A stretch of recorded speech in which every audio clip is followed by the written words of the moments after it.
कोसरिया मरार पटेल समाज नांदगांव राज का वार्षिक अधिवेशन सिरपुर के पटेल धर्मशाला में आयोजित हुआ, जिसमें माता शाकंभरी की पूजा अर्चना से वार्षिक अधिवेशन का शुभारंभ हुआ। इस अवसर पर नांदगांव राज समाज के जिला, राज्य और राष्ट्रीय स्तर पर खेल कूद सहित अन्य क्षेत्रों में भी उत्कृष्ट प्रदर्शन करने वाले प्रतिभाओं को चयनित कर प्रशासित पत्र और प्रतीक चिन्ह भेंट कर सम्मानित किया गया। साथ ही राज्य के कक्षा 10वीं और 12वीं में 80% से अधिक अंक प्राप्त करने वाले छात्र छात्राओं को भी प्रशासित पत्र और प्रतीक चिन्ह से सम्मानित किया गया।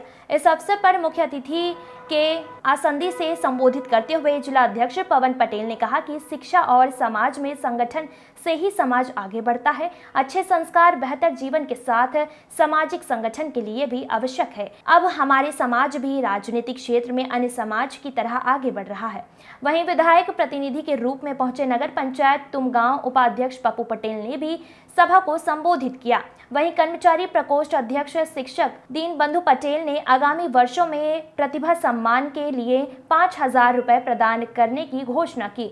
वार्षिक अधिवेशन में समाज विकास संगठन संबंधित विभिन्न मुद्दों पर चर्चा और चिंतन किया गया। इस अवसर पर जिला अध्यक्ष कोसरिया मरार समाज, जिला महासमुंद अध्यक्ष तुकाराम पटेल, संयोजक गोविंद्र पटेल, सचिव सुंदर पटेल, कोषाध्यक्ष देव प्रकाश पटेल, पंजीयन सचिव तामेश्वर पटेल, पप्पू पटेल, उपाध्यक्ष नगर पंचायत तुमगांव दीनबंधु पटेल, कर्मचारी प्रकोष्ठ अध्यक्ष सविता पटेल, महिला प्रकोष्ठ के अध्यक्ष मीडिया प्रभारी महेंद्र पटेल, समस्त राज्य पदाधिकारियों सहित बड़ी संख्या में मरार समाज के लोगों की उपस्थिति रही।